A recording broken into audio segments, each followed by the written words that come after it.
Dear students, हम लोग biology जीव विज्ञान में जीव विज्ञान का या विज्ञान का वर्गीकरण पिछले वीडियो में हमने किया था। आज जीव विज्ञान के जो सारे चैप्टर है उसका एक शुरू तो किया जाता है साइटोलॉजी या सेल बायोलॉजी से, वो करेंगे, लेकिन बड़ा इम्पोर्टेंट एक चैप्टर है जिसको ब्लड सर्कुलेटरी सिस्टम कहते हैं।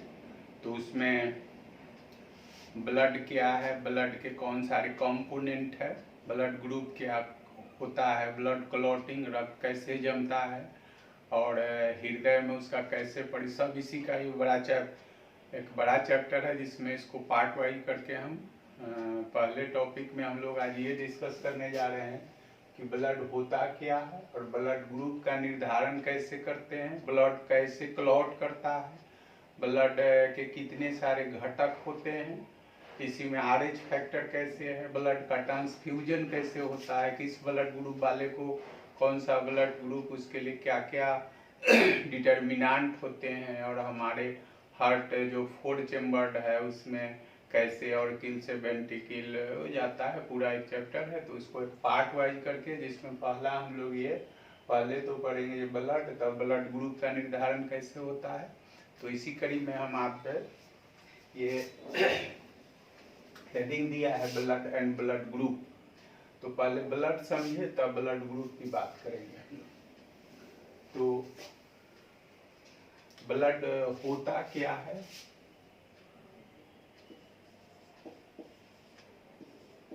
ब्लड इसको हम लोग रक्त, खून भी बोलते हैं, खून उर्दू भाषा का शब्द है, तो हिंदी में रक्त बोलते हैं। तो ब्लड एक प्रकार का संयोजी ऊतक है और कोलाइडल फॉर्म में रहता है। ये ध्यान रखेंगे तो इसको पॉइंट और लिखते हैं, यह एक प्रकार का संयोजी ऊतक कनेक्टिव टिश्यू होता है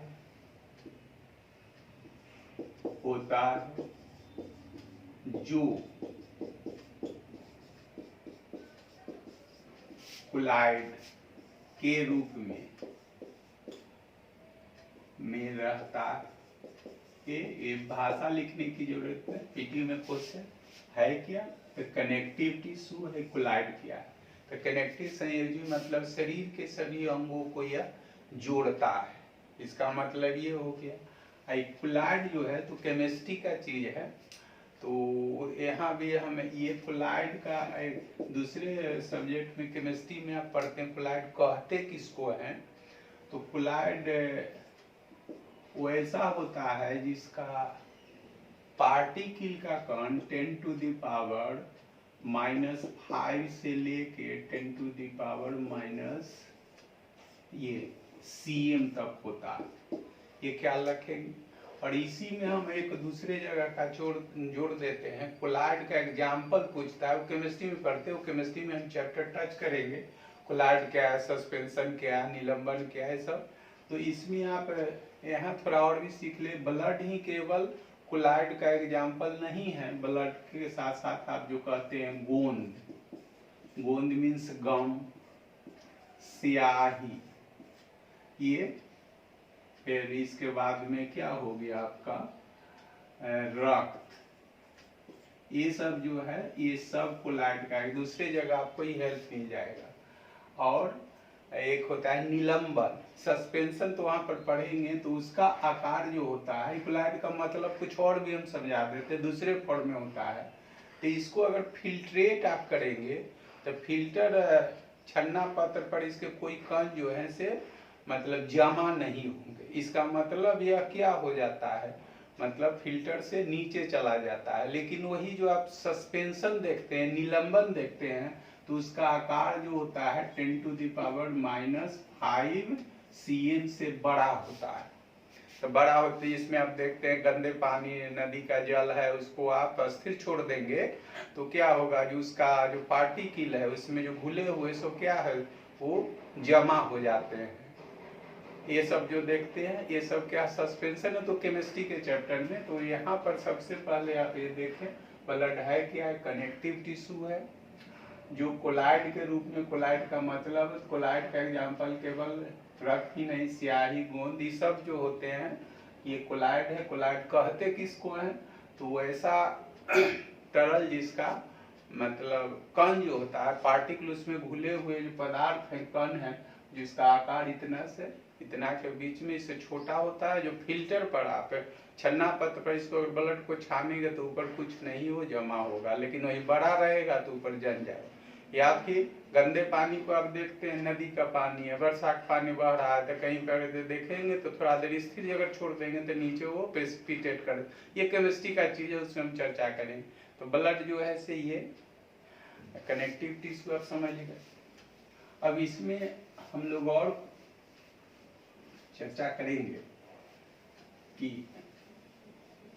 ब्लड का नेचर जो होता है, ब्लड हमारा आपका कहीं किसी पर कहीं जोड़ मैंने कट जाता है तो उसमें से आप थोड़ा देखेंगे तो यह थोड़ा नमकीन लगता है, नमकीन लगता है, तो इसका मतलब है इसका नेचर अल्कलाइन होता है। अल्कलाइन मतलब क्षारीय। तो पॉइंट वाइज करते हैं, ये अल्केलाइन मीन्स क्षारीय होता है। अगर हिंदी घरेलू भाषा में कहेंगे तो थोड़ा नमकीन होता है। नमकीन इसका पीएच का मान केमिस्ट्री का है तो 7.4 होता है। 7 से पढ़े ही होंगे, 7 से अधिक जैसे होता है तो क्षारीयता बढ़ती है, 7 से कम होता है तो अम्लीयता बढ़ती है, 7 वाले जो होते हैं न्यूट्रल होते हैं, तो पीएच का मान जो है इतना होता है। सामान्यतः इसकी विस्कोसिटी इसको सयानता हिंदी में बोलते हैं, सब क्वेश्चन के रूप में बोलते हैं। सयानता नहीं समझ में आता तो चिपचिपापन ऐसे समझिए, चिपचिपापन चिपचिपा। तो यह जो 4.5 टाइम्स माने 4.5 गुना जो होता है वो जल से अधिक चिपचिपा होता है। विस्कोसिटी पिछले बार ही केमिस्ट्री में पूछा था जो सबसे ज्यादा विस्कस कौन होगा, गोंद होगा, मधु होगा, वगैरह वगैरह। तो सयानता मीन्स या 4.5 times with respect to water, जितना वो विस्कस होता है, ये ख्याल रखेंगे। सब क्वेश्चन के रूप में हम इसको बोल रहे हैं। अब समानता जो हम आप जानते हैं, कहते हैं जो समानता एक समान एक स्वस्थ मनुष्य के शरीर में कितना ब्लड होता है, वॉल्यूम ऑफ ब्लड। तो आप जानते हैं समानता जेनरली वॉल्यूम ऑफ ब्लड आप लिखते हैं 5 से 6 लीटर। ये कॉमन क्वेश्चन है, लेकिन थोड़ा ये बायो साइंस में बायोलॉजी में थोड़ा स्टैंडर्ड करके पूछेगा तो ये कहना तो एक रफ आइडिया है, हर आदमी में इतना तो हो नहीं सकता। कोई आदमी अधिक वजन बहुत स्वस्थ है, किसी की लंबाई अधिक है, कोई नाटा है, तो इसमें वेरिएशन होता है। तो वेरिएशन मतलब लंबाई मोटाई से तो वजन से होता है। तो ये जो होता है किसी व्यक्ति का, ये तो कॉमन जो आप पहले से जानते हैं, लेकिन एग्जैक्ट आप मेजर करेंगे तो 7% ऑफ द बॉडी वेट, कोई व्यक्ति का कितना वजन है उसके वेट के अनुसार उसमें ब्लड कितना होगा।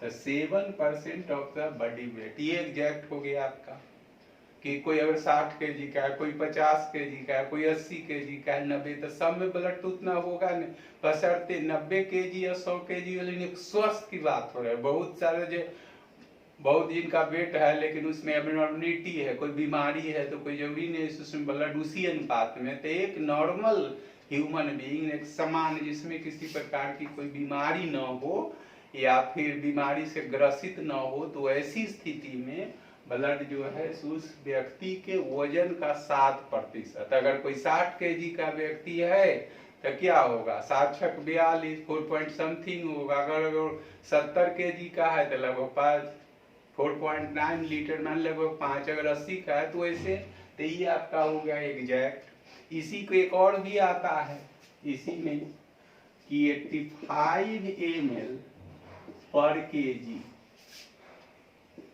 Of the body weight. इसको भी ऐसे भी क्वेश्चन, सब क्वेश्चन है 3 फॉर्म, तो यह पहले से जान ही रहे, सब बुक में लिखा हुआ है। तो वह वेरिएबल होगा व्यक्ति के स्वास्थ्य, वजन, और वो वजन लंबाई से भी वजन बढ़ता है, लंबाई कम होता है तो क्या हो जाता है, मोटा दिखता है लेकिन वजन घट जाता है। तो 7% ऑफ बॉडी वेट। अगर इसको दूसरे में पूछेगा तो 85 ml पर KG of the body weight. किसी व्यक्ति का जितना वजन होगा उसके वजन के प्रति केजी में 85 ml ये होता है। ये आपका भी हो गया। अब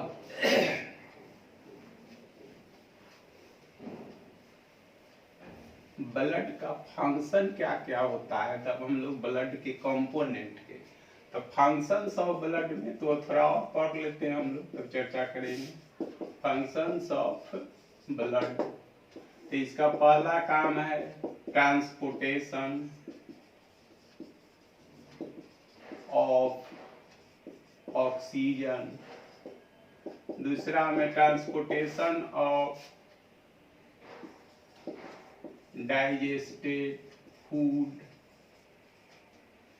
ये बॉडी के टेम्परेचर को क्या रखता है, ऑप्टिमम रखता है।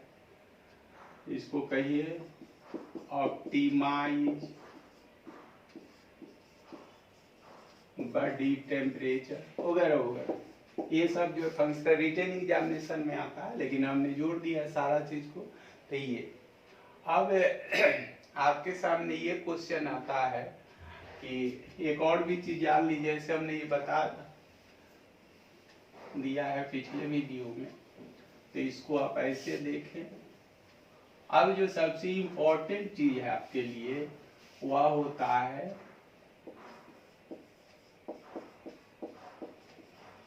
कंपोनेंट्स ऑफ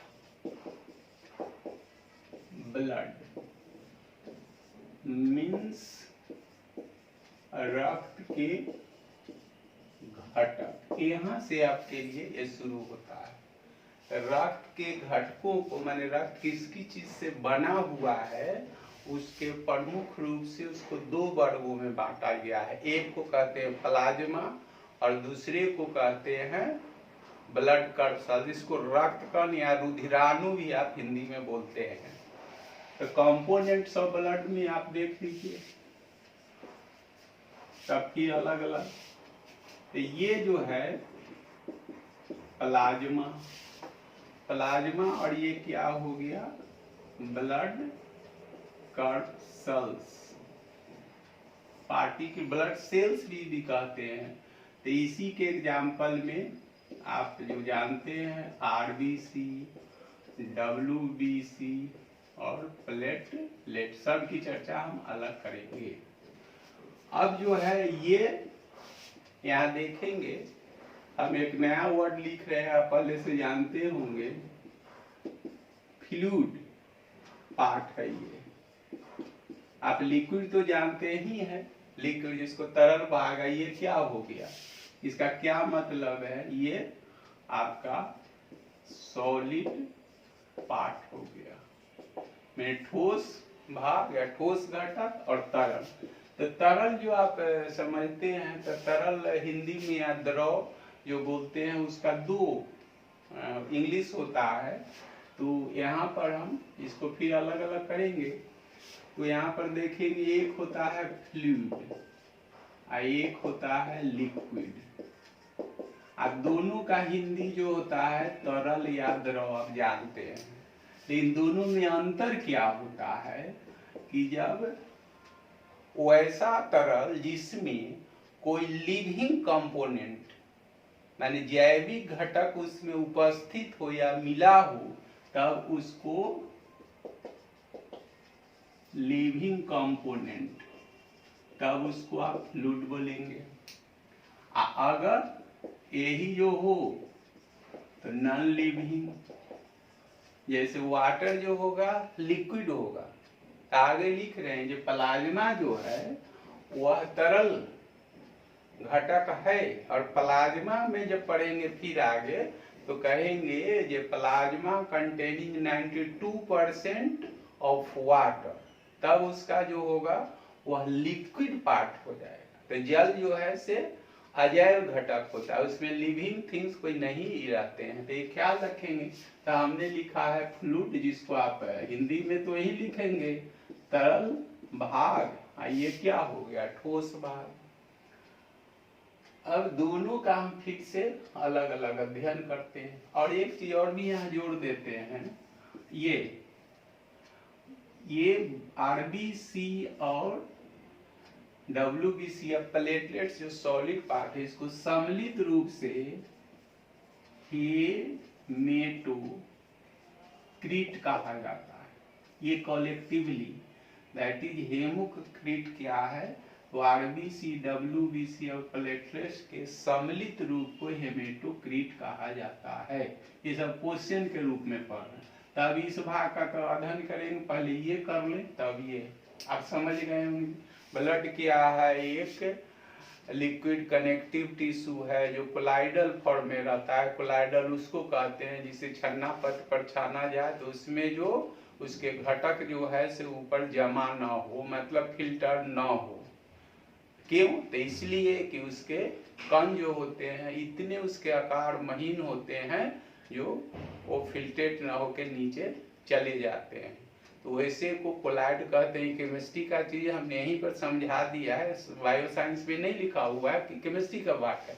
तो कोलाइड उसको कहेंगे कि वो ऐसा कंपोनेंट जिसका आकार 10⁻⁻⁵ to 10⁻⁻⁶ के बीच हो या उससे कम हो। तो ब्लड को आप फिल्ट्रेट करेंगे तो ये सिंपली क्षमता नहीं, इसलिए कोलाइड कहते हैं। अब कोलाइड का एग्जाम्पल केवल रक्त ही नहीं है, गोंद भी है, स्याही भी है, सब हम कहीं का अलग क्वेश्चन इसमें जोड़ दिए, इसलिए सब साइंस के जुड़ा हुआ है।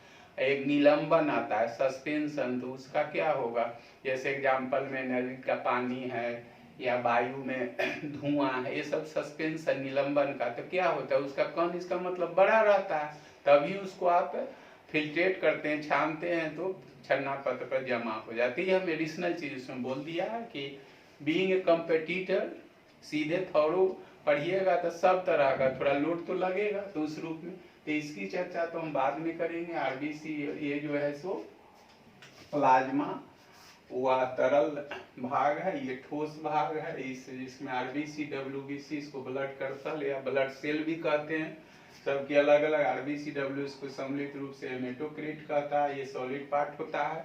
जब अनुपात आप देखेंगे तो प्लाज्मा जो होता है 55 से 60% तक टोटल ब्लड जो है वह एक कनेक्टिव टिश्यू है जो तरल अवस्था में, उसका प्लाज्मा भाग जो तरल भाग है 55 से 60, और ये जो होता है यहाँ पर हम लिख रहे हैं ये क्या होगा 40 से 45%। ये सब क्वेश्चन के रूप में। तब इसको प्लाज्मा को हम थोड़ा चर्चा कर लेते हैं, तब अलग इसकी चर्चा करेंगे। समझ रहे हैं?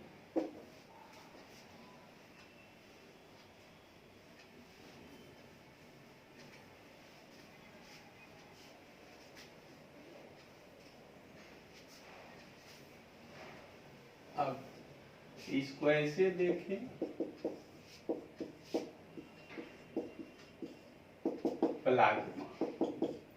प्लाज्मा जो होता है ये क्या है, तरल भाग है।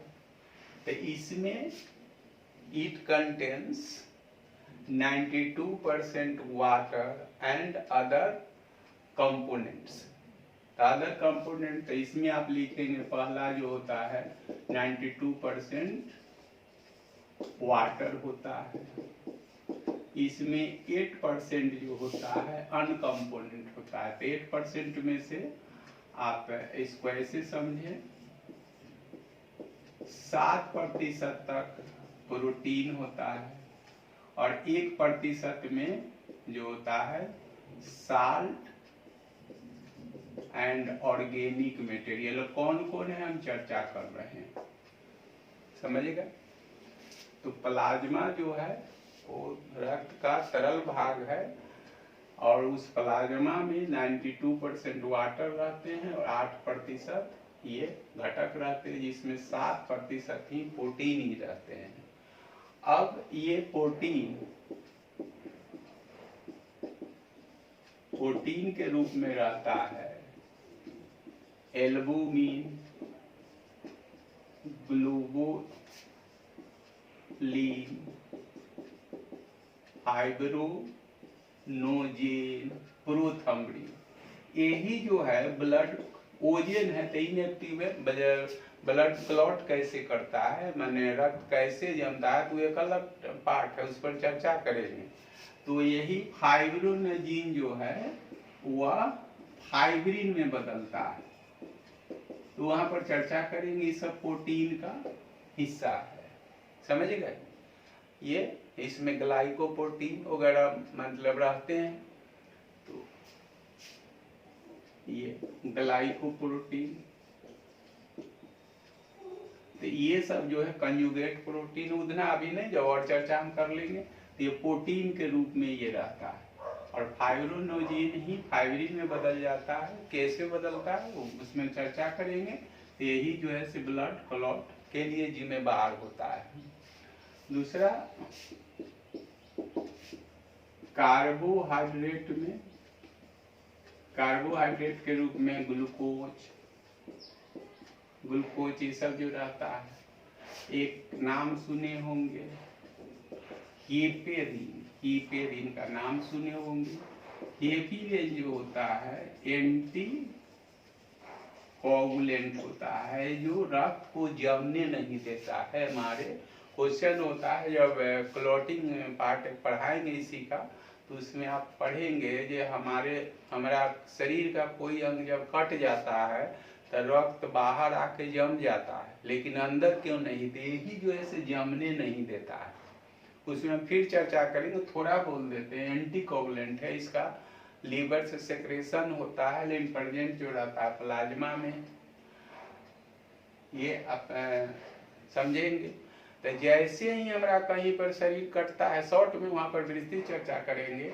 तो जैसे ही एयर के संपर्क में आता है तो ये हीपेरिन जो है अपना काम करना छोड़ देता है, यानी मर जाता है, समझ गए होंगे।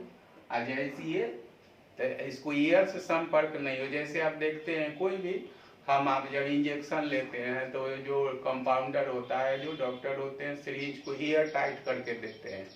एयर टाइट करके, जैसे एयर बबल्स कोई नहीं रहा, अगर बाय द वे आपके इंजेक्शन के सीरीज के साथ एयर चला जाता है, एयर टाइट करके नहीं देगा, इसे करके देखता है, तो वही एयर जैसे ही अंदर चलता है तो एयर जाता है, तो ये क्या मतलब हीपेरिन मर जाता है, इनएक्टिव हो जाता है, काम करना छोड़ देता है। इसका काम क्या, रक्त को न जमने देना शरीर के अंदर। अगर जैसे ही कटता है तो एयर के हमारा ब्लड बाहर आता है, तो एयर के संपर्क में तो ये काम करना छोड़ देता है, तो जमने लगता है। तो यही कारण है कि इंजेक्शन लेते समय डॉक्टर या कंपाउंडर जो यूज करते हैं, देखते हैं सीरीज को, जो उसमें जो दवा लिक्विड फॉर्म में रहता है उसको एयर टाइट करके, अगर by the way air tight किए हुए नहीं है, हमारे आपके शरीर में कहीं पर ये चुभोता है या इंजेक्ट करता है, तो ऐसी स्थिति में एयर रहता है, तो देखिएगा वो फूल जाता है मीन्स क्या, ब्लड क्लॉट करना शुरू। तो आप देखिएगा उसका ऐसे करता है, तो क्या है,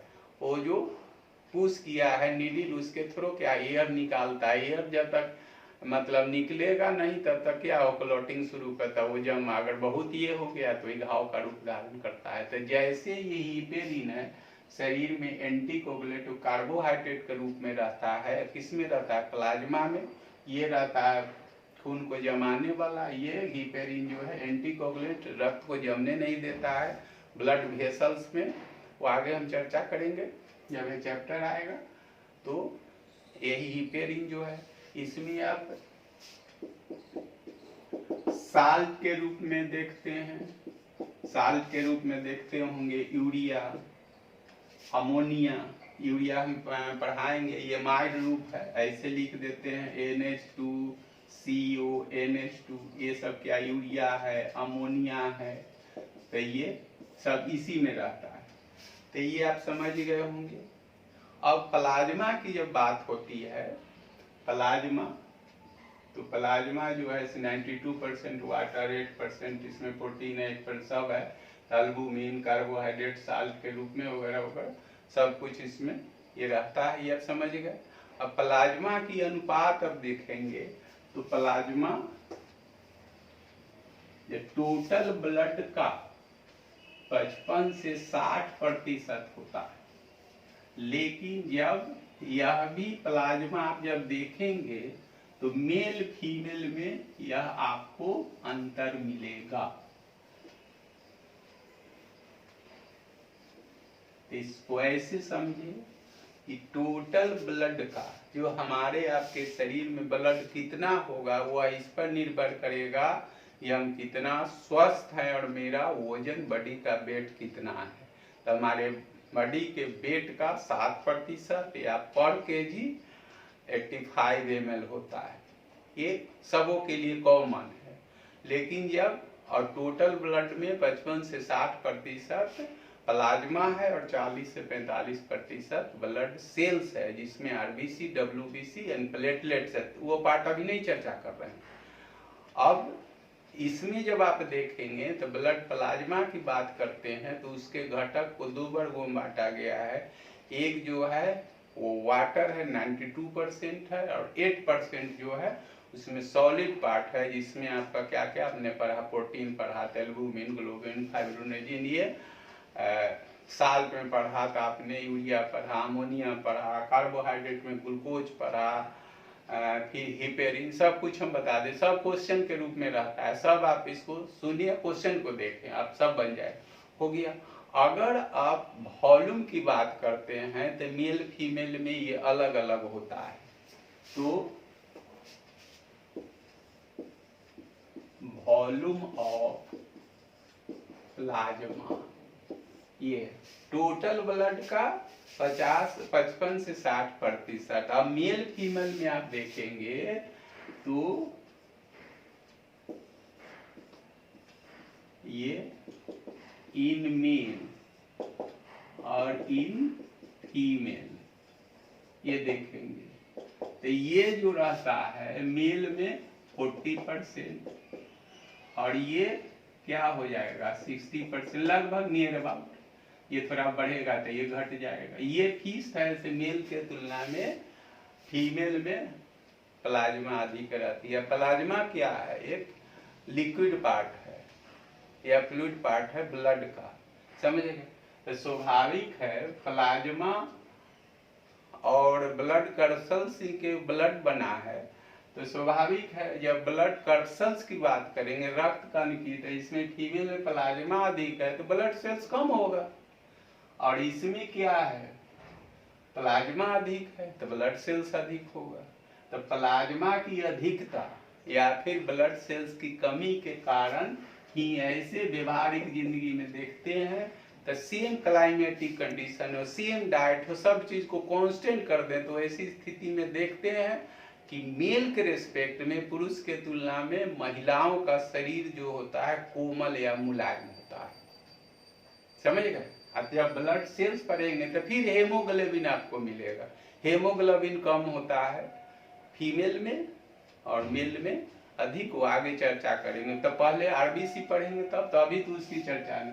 तो ये वॉल्यूम ऑफ प्लाज्मा हमारे आपके शरीर चाहे मेल हो या फीमेल हो, टोटल ब्लड का 55 से 60% प्लाज्मा होता है, 40 से 45% तक क्या होता है वो ब्लड सेल्स होता है, आरबीसी, डब्ल्यूबीसी।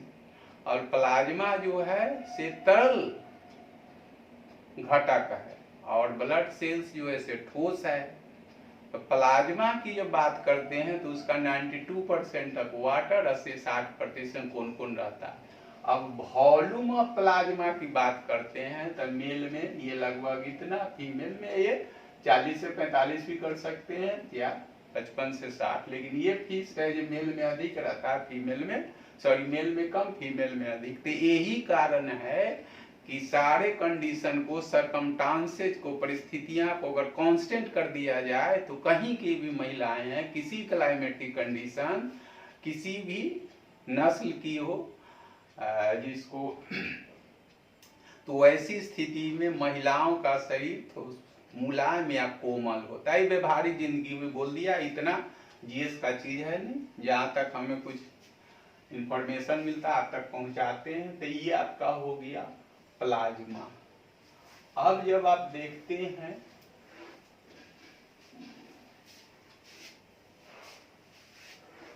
और एक चीज और भी, ये हमने बता दिए हैं कि ब्लड का स्टडी चाहे ऐसे लिखा हुआ है ब्रांच, उसमें तो वीडियो छोटा हो गया था, एक कट गया था, उसमें और भी ब्रांच है, ऐसा कुछ नहीं समझेंगे जो लोग वीडियो देख रहे हैं रेगुलर। तो एक होता है हीमेटोलॉजी, तो ये स्टडी ऑफ ब्लड, समझ में आ गया। और एक होता है सेरोलॉजी।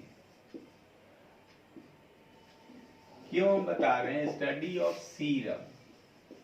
तो सीरम क्या होता है ये तो आप समझ गए, तो क्वेश्चन है ये कि ब्लड का अध्ययन क्या कहलाता है, हेमेटोलॉजी, सेरोलॉजी, सीरम। तो अभी हमने जो ये प्लाज्मा पढ़े हैं, तो अभी आपने क्या पढ़ा, जो प्लाज्मा के घटक 92% तक वाटर, अधिक से अधिक वाटर, 8% में प्रोटीन सबसे ज्यादा रहता है। उस प्रोटीन का एग्जाम्पल अभी हमने लिखा है कि एल्बुमिन, ग्लोबिन, फाइब्रोनेजिन, और वही फाइब्रोनोजिन जो है फाइब्रिन में बदलता है, तो रक्त हमारा, और ब्लड क्लोटिंग में पढ़ेंगे से ही हमारा कोई सर्जन के पास हम आप छोटा बड़ा ऑपरेशन के लिए जाते हैं तो सबसे पहले वो बीसीटी या शॉर्ट में सीटी लिख देता है कि जब तक वो क्लोटिंग का टाइम नहीं जानेगा, किसी में एब्नॉर्मिटी है, मतलब समय से उसका 1 से 5 मिनट तक सामान्य व्यक्ति का क्लॉट करने का, रक्त को जमने का समय निर्धारित किया गया है, चाहे होता है सामान्य व्यक्ति का। तो अगर किसी में कोई एब्नॉर्मलिटी है और लंबी अवधि तक उसका ब्लड क्लॉट, तो उसको ऑपरेट नहीं करेगा, वो पहले ठीक करेगा तभी।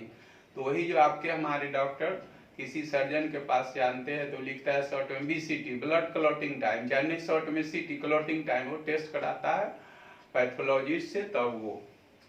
तो यहाँ सीरम टेस्ट भी होता है जो आप जानते हैं। तो सीरम कहते किसको हैं, तो यही जब प्लाज्मा में क्या है, फाइब्रोनोजेन है, इसी से रिलेटेड है।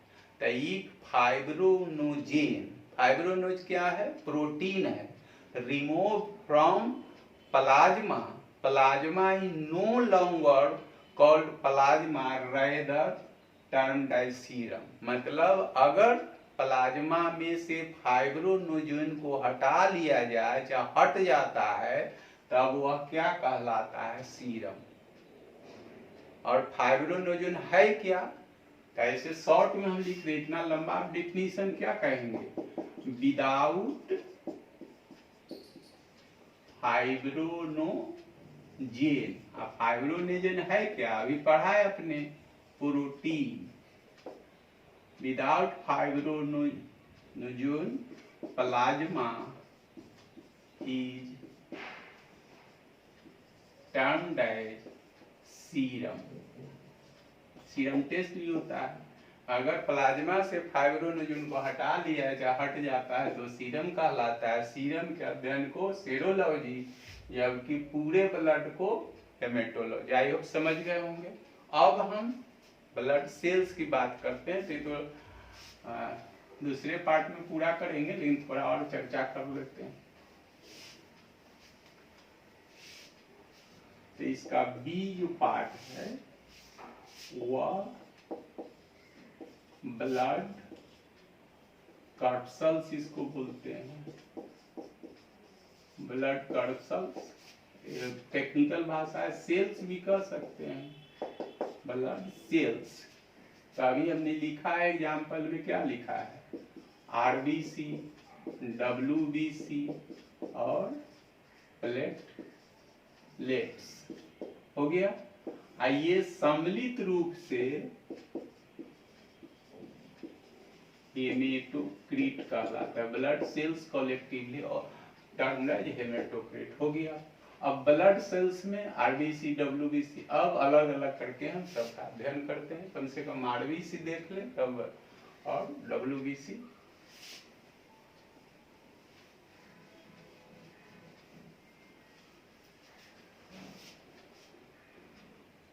अब एक नंबर में ऐसे लिखते हैं RBC red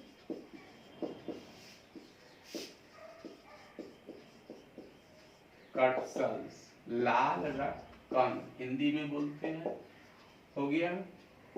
also known as erythrocytes,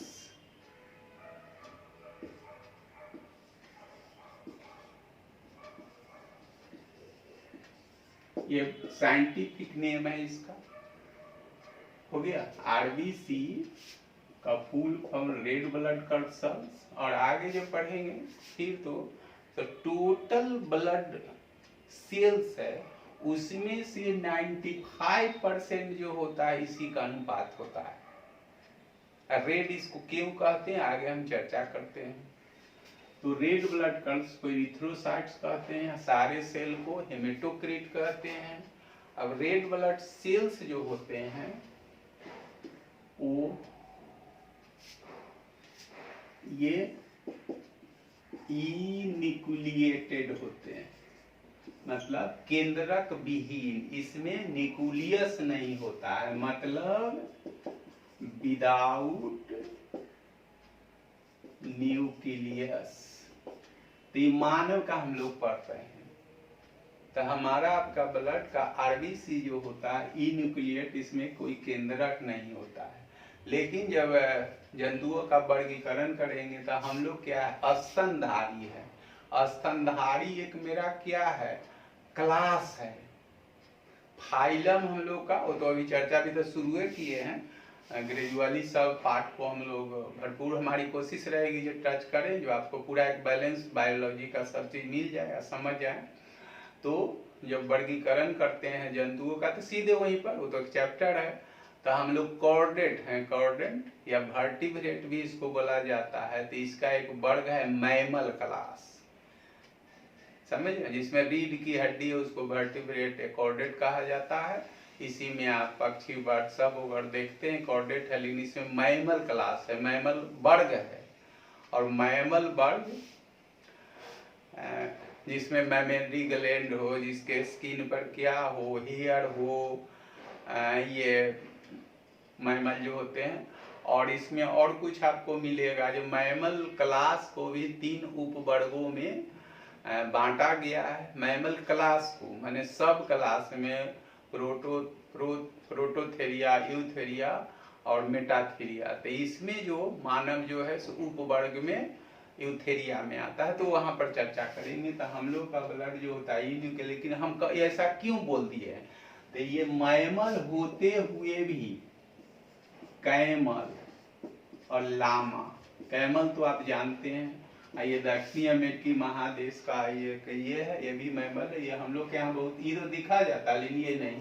तो इसका जो होता है ये न्यूक्लिएटेड होता है। इसके ये मैमल होते, स्तनधारी जंतु होते हुए इसका केंद्रक जो होता है, जिसमें जिसका आरबीसी जिसमें केंद्रक होता है, लेकिन हम लोग में मानव में इसका विधा इन्यूक्लिएट। ऐसे ही आपसे पूछेगा एक चीज से भी और भी सीख लेंगे कि आरबीसी से किसी का डीएनए का पता नहीं लगाया जा सकता। ये समझ गए कि जब सेल बायोलॉजी हम लोग पढ़ेंगे तो डीएनए जो होता है न्यूक्लियस में होता है, ये समझ गए। और न्यूक्लियोप्लाज्म मैंने केंद्रिका द्रव में केंद्रक में ऐसे समझ लिया, ये अगर केंद्रक है तो इसमें ये केंद्रक है, तो ये जो है से केंद्रिका है, न्यूक्लियोलस है। इसके अंदर जो रहता है इसको न्यूक्लियोप्लाज्म कहते हैं, समझ गए। तो इसमें चूंकि न्यूक्लियस नहीं होता है, तो न्यूक्लियस में ही डीएनए पाया जाता है। तो किसी व्यक्ति के डीएनए टेस्ट अगर करना हो तो थूक से, खखार से, बाल से, नख से कर सकते हैं, लेकिन आरबीसी से उसका डीएनए का टेस्ट नहीं होगा, ये समझ गए। इसलिए कि डीएनए न्यूक्लियस में होता है, इसमें न्यूक्लियस पाया नहीं। ये व्यवहारिक जिंदगी वाली बात, उतना आपको मेडिकल साइंस ना आपको पढ़ना है ना हमको, ना उतना कुछ हम जानते हैं, मेडिकल साइंस की बात अलग है। तो ये न्यूक्लिएटेड, ये समझ गए। ये स्तनधारी होते हुए इसका केंद्रक होता है। और कौन कौन में आप देखते हैं न्यूक्लिएटेड में होता है, जैसे मछली आप देखते हैं, रेप्टाइल्स देखते हैं, एम्फीबियंस देखते हैं। तो ये सब का भी आरबीसी जो होता है वो न्यूक्लिएटेड उसमें केंद्रक होता है। जब वर्गीकरण पढ़ेंगे तो यहाँ तो हम शॉर्ट कर रहे हैं, शॉर्ट नहीं मीन्स जो आपको टॉपिक उसी की चर्चा करते हैं। तो इरिथ्रोसाइट्स इसका वैज्ञानिक नाम हो गया, अब फुल फॉर्म हो गया, आप समझ गए। इसमें और क्या क्या है, ये बनता कहाँ है,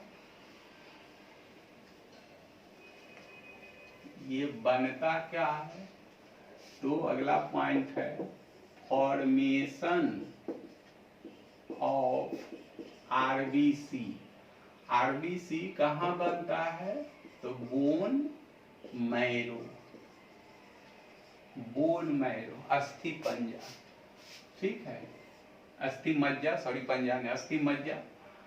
ये तो ये जो है हम लोग के एडल्ट स्टेज में, जब हम लोग प्राउड हो जाते हैं तब ये बोन मैरो में, एम्ब्रायोनिक वाइल, यानी जबकि एम्ब्रायोनिक स्टेज, जब भ्रूण अवस्था में हम आप होते हैं तो उस समय इसका लीवर में भी बनता है, लीवर में बनता है। इतना आपको जरूरत नहीं, फिर भी हमने बोल दिया, बोन मैरो में बनता है formation of RB.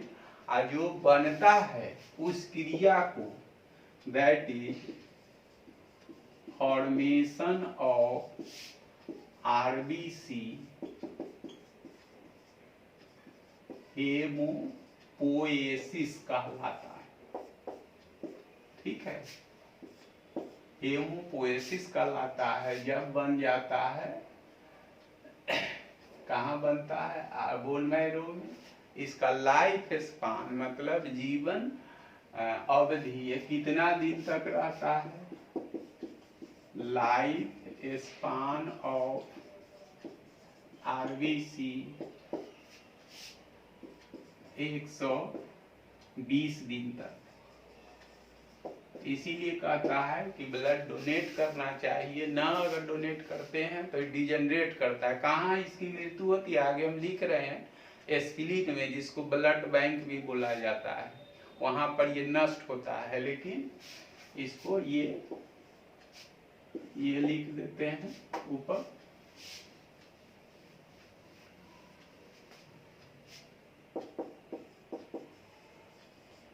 Storage of blood.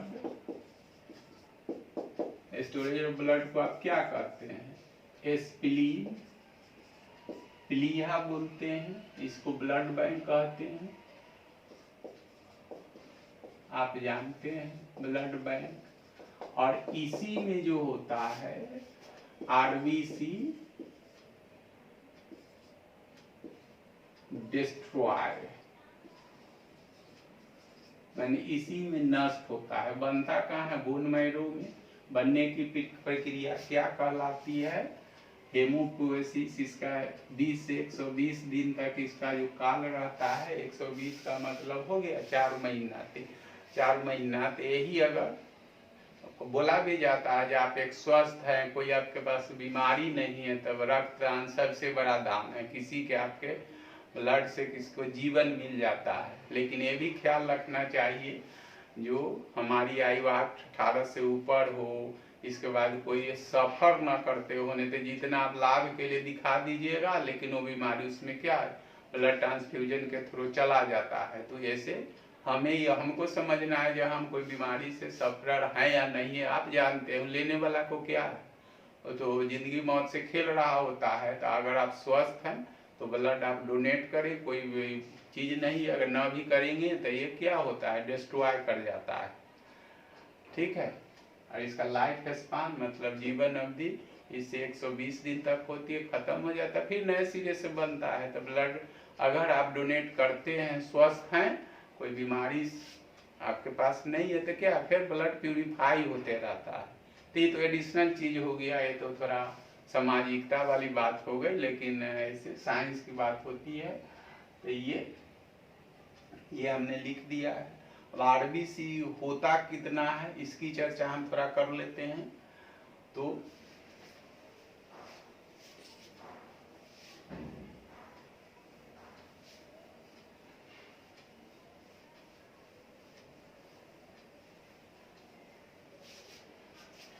अगला जो पॉइंट है हमारा कि नंबर ऑफ आरबीसी, माने आरबीसी की संख्या कितनी होती है। तो यह दो तरह का चीज है, इन मेल पुरुष में अलग अलग होता है। तो ये होता है 5 मिलियन पर क्यूबिक सीएम, या इसको डेसीलीटर भी बोला जाता है। ये जो हो जाता है 4.5 मिलियन क्यूबिक सीएम, समझ गए। लेकिन ये अंतर तब होता है जब महिलाओं में ये कम होता है, समझे। आरबीसी कम होता है, प्लाज्मा अधिक होता है। फिर जब इसमें हेमोग्लोबिन की बात करेंगे तो आरबीसी में ही हेमोग्लोबिन रहता है। आरबीसी का रंग लाल क्यों होता है, आगे हम इसी में चर्चा कर रहे हैं। तो स्वाभाविक है प्लाज्मा उसका अधिक है तो ब्लड सेल्स कम होगा, स्वाभाविक है। कि नंबर ऑफ ब्लड सेल्स की कमी जो होती है जब महिलाएं, जब पबर्टी स्टेज जिसको कहते हैं प्रौढ़ावस्था, जब वो प्रौढ़ हो जाती है, तब महिलाओं के या लड़कियों का प्रौढ़ होने का क्या प्रतीक है। पुरुषों के तब एंडोक्राइन ग्लैंड पढ़िएगा, उसमें हार्मोन जब हम लोग पढ़ेंगे तो पुरुषों के यानी लड़कों के प्रौढ़ होने का क्या, तो उसका सेकेंडरी सेक्सुअल कैरेक्टर, जिसे दाढ़ी मूछ निकलने लगता है। और दाढ़ी मूछ निकलता है एंड्रोजन के कारण, जो है सेक्सुअल हार्मोन है। जब तो हमारा तो सोसाइटी कुछ और है, इंडियन सोसाइटी की बात करते हैं, तो ये एक स्टेज होता है, एक एज होता है।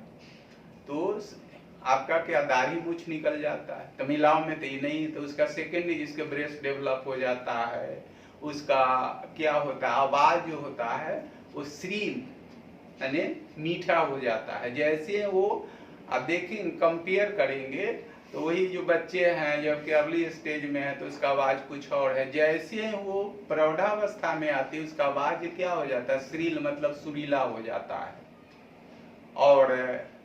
और सारे जो सेकेंडरी सेक्सुअल कैरेक्टर जिसमें ब्रेस्ट डेवलप करने लगता है, हमारा आपका क्या है, ये लिम्फ नोड है, ये सब चर्चा करेंगे। अभी तो शुरू ही किए हैं फर्स्ट चैप्टर, इस सब का आगे न कहीं यूज है। अभी शॉर्ट में ये सब शॉर्ट नहीं, जो आपको जरूरत है कि नंबर ऑफ आरबीसी मेल और फीमेल में ये क्या होता है, ये अधिक होता है, कम होता है। कब, महिलाओं में जब वो पवर्टी स्टेज जिसको कहते हैं प्रौढ़ावस्था में, यानी उसका मेंस्ट्रुअल साइकिल जब आरंभ हो जाता है तब। इसके पहले दोनों में समान रहता है। तो उस अवस्था को वहीं से जोड़ देते हैं। एक टर्म है जो आप लोग परीक्षा में भी आता है, एक पढ़ते होंगे मेनार्की, एक आता है मेनोपॉज, हो गया। ये मेनार्की जब होता है इसको क्या कहते हैं, ऑनसेट ऑफ पीरियोडिकल ब्लीडिंग, जिसको आप शॉर्ट ऑनसेट एक फ्रेम है, आरंभ होना, पीरियोडिकल ब्लीडिंग जिसको आप ये कॉमन भाषा में बोलते हैं मेंस्ट्रुअल साइकिल, मासिक स्राव जब शुरू हो जाता है तब उसकी आरबीसी में कमी होती है। अन्यथा जब तक नहीं है तो दोनों में अंतर नहीं होता है। और मासिक स्राव जो लड़कियों में शुरू हो जाता है तो उसको टेक्निक पूछा भी जाता है एग्जाम, उसको टेक्निकली क्या कहता है, मेनार्की। मेनार्की ये फ्रेजल हुआ है onset of periodical billing, periodical है मतलब समान अवस्था में क्या हो 27 पीरियड का मीन्स क्या है, एक समय अंतराल के बाद फिर लौट आना, सब का मतलब है। रटना अलग चीज है, तो इसका मतलब ऐसी घटना, ऐसी ऑकरेंस जो है उसके शरीर में क्या है प्रत्येक 27-28 दिन के बाद फिर होती है। तो ये नॉर्मेसी में है। किसी का अगर पहले हो जाता है तो डॉक्टर ही चीज है, चाहे कितना, अब हम एक टीचर है समान, मेडिकल साइंस तो ना पढ़ रहे हैं ना हम पढ़ा रहे हैं, उतना कुछ बोल सकते हैं, लेकिन जितना हमें थोड़ा बहुत जो कुछ हमने सीखा है अप टू BSc लेवल तक हमने बायोलॉजी पढ़ा है, तो जो कुछ है हमको ज्ञान हम बताने की कोशिश करते हैं। तो ये 27 से 28वें दिन जो है ये समान रूप से आ जाता है, अगर पहले आ जाता है या फिर लेट आता है, इसी को एबनॉर्मलिटी करते हैं। एबनॉर्मलिटी का बहुत सारा कारण है, वैसे क्या हम डाइट लेते हैं, कैसे मेरी जीवन शैली है वगैरह वगैरह, तो उस पर तो अभी वो उतना न बह के आपको जरूरत है न कर सकते हैं। तो पीरियोडिकल बिल्डिंग और जो समांतर 2 से 3 दिन तक चलता है, अगर एक दिन चल के बंद हो जाता है तो भी एबनॉर्मलिटी में ये काउंट होता है। 3 दिन से ज्यादा चलता है तो भी ब्लड का क्वांटिटी कम हो अधिक हो, सब एबनॉर्मलिटी का जीवन शैली डाइट पर निर्भर करता है। वो उस पर वो तो मेडिकल साइंस वाले चाहे वो डॉक्टरी का चीज है, हम लोग तो पढ़ रही है ये। और ये जो अभी का जो है ये 10 से 16 ईयर्स में सब क्वेश्चन है ये आरंभ हो जाता है। पहले तो और लेकिन ऐसा ना हम लोग डाइट लेते हैं, इतने सारे फिल्म देखते हैं, वैसे वैसे संपर्क में सीन देखते हैं, जिस कारण यह बहुत कम ही एज में ये 10 से 16 वर्षों के बीच में ये आरंभ हो जाता है। तो और पहले 12-16, लेकिन अभी का जो ट्रेंड है इसी में यहाँ तक शुरू हो जाता है। और समानता क्या है, और एक होता है ये menopause, arrest of periodical bleeding, मतलब बंद हो जाना, ये समझ गए। मतलब अरेस्ट मतलब रुक जाना, किसका, तो ये जो है से अभी ये 50 से क्या इसको कहें 55 ईयर्स अब कह सकते हैं, समझ रहे हैं ना। तो ये सब जो चलता है इससे रिलेटेड। तो अब RBC का रंग लाल क्यों होता है, तो इसमें एक पिगमेंट हम लिख रहे हैं हेमोग्लोबिन पाया जाता है, हेमोग्लोबिन पाया जाता है। उसमें हेमा जो है से पिगमेंटेड आयरन कंटेनिंग है, और या फिर हम बोल देते हैं दूसरे वीडियो में, थोड़ा वीडियो लंबा हो रहा है, उसमें इसको कंटिन्यूटी में पूरा RBC का और WBC प्लेटलेट ब्लड क्लॉट कैसे करता है, ब्लड का ग्रुप का निर्धारण कैसे होता है, RH फैक्टर क्या होता है, हट में सब इसी कड़ी में हम 1-2-3 वीडियो में सब हम करेंगे। तो आप इसमें बोल देते हैं, नेक्स्ट वीडियो में आपको मिलेंगे। जो ब्लड का रंग, हमारे आपके ब्लड का रंग लाल क्यों होता है, तो इसमें हेमोग्लोबिन पाया जाता है। हो गया। तो हेमोग्लोबिन अभी भी 30 तारीख को परीक्षा जो BPSC का PT का 67 हुआ था, तो उसमें पूछा था ये अर्थवर्म का रंग जो है से व्हाइट या कलरलेस क्यों होता है, तो हेमोग्लोबिन। तो सिंपल क्वेश्चन है, लेकिन उससे और भी हम बात के चर्चा करेंगे कि हमारे आपके ब्लड का रंग RBC का रंग लाल होता है, इसलिए से हेमोग्लोबिन इसमें पाया जाता है। Haemoglobin having hema and globin are 2 component. Hema iron pigmented, जिसमें आयरन होता है Fe, तो इसमें 4% होता है, वो सब हम नेक्स्ट वीडियो में कर रहे हैं। और 96% उसमें ग्लोबिन होता है। तो ग्लोबिन क्या है, प्रोटीन का एग्जाम्पल है। तो 4% और 96% दोनों अलग होता है। ये आयरन पिगमेंटेड हेमा, जैसे पढ़े होंगे आयरन का वर्ड्स में, तो हेमेटाइट का नाम सुने होंगे सब, अगर साइंस पढ़ते हैं तो सब कहीं ना कहीं जुड़ा हुआ है। आयरन का मैंने लोहा का यश देखते हैं तो हेमेटाइट आप पढ़ते हैं पहले से। तो इसमें iron containing pigment like Hema and globin like protein, यह मिल के हेमोग्लोबिन बना है। तो मनुष्य के रक्त का रंग लाल क्यों होता है, इसलिए कि इसमें हेमोग्लोबिन पाया जाता है। तो एक हुआ, लेकिन इसमें और थोड़ा अंदर बह के पूछेगा तो लाल होने के लिए जिम्मेदार हेमा है, हेम समझ रहे हैं? वो आयरन कंटेनिंग पिगमेंट, पिगमेंट मतलब बर्न, वर्णक प्रदान मतलब रंग प्रदान करने वाला, और वो 4% ही रहता है, 96% ग्लोबिन रहता है। यह मिल के ग्लोबिन बना है, हो गया। फिर जब हेमोग्लोबिन की बात करते हैं तो यह पुरुषों में अधिक होता है, महिलाओं में कम होता है। पुरुषों में सब नेक्स्ट वीडियो में हम लिख देंगे, उसकी चिंता नहीं। 14 से 16.5 तक होता है, ये महिलाओं में 11 से 14 ग्राम पर क्यूबिक सीएम जो होता है, ये आगे चर्चा करेंगे। और तब WBC लेंगे। WBC को वो क्या था, इरिथ्रोसाइट्स था, ये ल्यूकोसाइट्स था, दोनों के अंदर। उसको बॉडी डिफेंसिव सेल भी कहता है या मिलिट्री भी कहा जाता है। दोनों का अनुपात क्या होता है, WBC में हेमोग्लोबिन नहीं होता है, इसीलिए तो संयुक्त रक्त कण इसको कहते हैं। WBC को ही 2 वर्गों में बांटा गया है, ग्रेनुलोसाइट, ग्रेनुलोसाइट, सब हम प्रॉपरली आपको समझा देंगे। उसमें नाम सुना होगा आपने, एसनोफिल, बेसोफिल, न्यूट्रोफिल्स, मोनोसाइट, लिम्फोसाइट, ये सब इसी का हिस्सा है। तो थोड़ा ज्यादा लंबा हो रहा है। RBC के जो और पार्ट है नेक्स्ट वीडियो में, और WBC और प्लेटलेट्स। अगर आकार की बात करते हैं तो सबसे बड़ा आकार में WBC होता है, सबसे छोटा प्लेटलेट तो स्वाभाविक है RBC बीच में होगा। आकार में सबसे बड़ा आकार का लिखेंगे भी, मतलब WBC, उसके बाद जो छोटा है RBC है, सबसे छोटा प्लेटलेट्स है। प्लेटलेट्स की संख्या कितनी होती है समानता, प्लेटलेट घट जाता है तो यही जो है से आपका डेंगू होता है। डेंगू जो एक वायरल डिजीज है, वगैरह वगैरह सब नेक्स्ट वीडियो में मिलेंगे। Thank you.